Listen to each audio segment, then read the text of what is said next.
Hey guys, these soft and chewy buns are perfect for your next vegan hot dog or sub sandwich.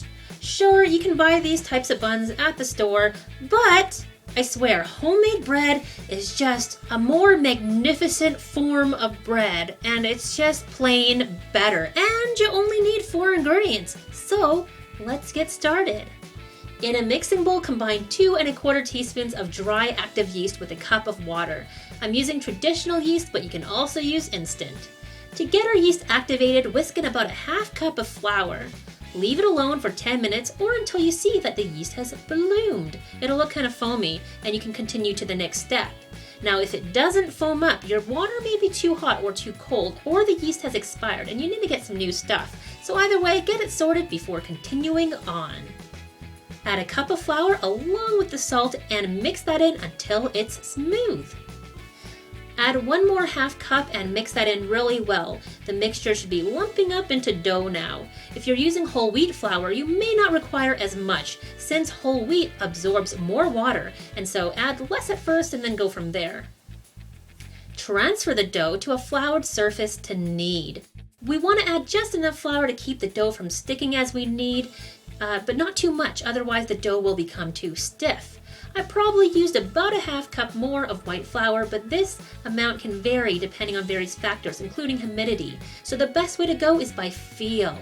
Continue to knead the dough for a few minutes if you want to have some nice smooth buns. The longer the better, up to about 10 minutes or until the dough is smooth and elastic. But honestly, sometimes I don't even need it for 1/2 minute and I go to the next step, but that is entirely up to you. Sometimes kneading the bread is relaxing and other times it's a pain in the behind, so just go with your mood. Today I kneaded for about 10 minutes.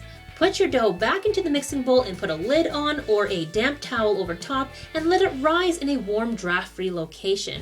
If your kitchen is kind of chilly, you can place the dough in your cold oven with just the oven light on, and that'll be warm enough.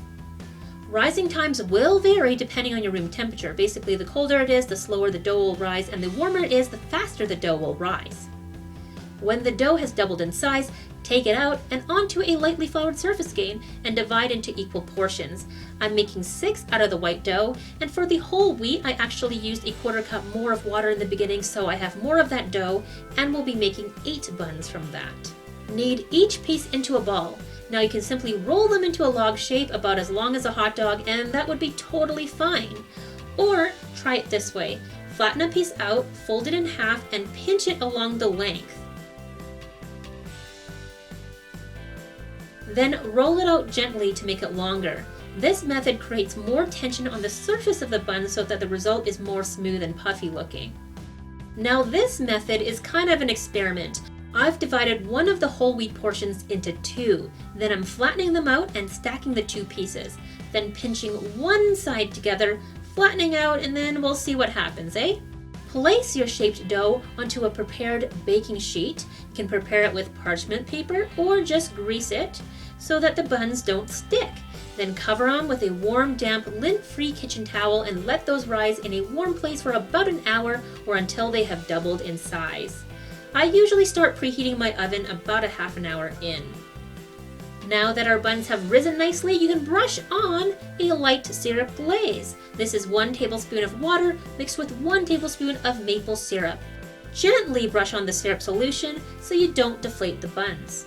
Then bake those in your preheated oven at 400 degrees Fahrenheit or 200 degrees Celsius for about 20 to 25 minutes. And there you have some beautiful buns. The tops should be nicely golden like these. The whole wheat ones are a tiny bit over browned, but they're still good. And they should sound hollow when you tap them on the bottom. The result of our stacked dough method was a success.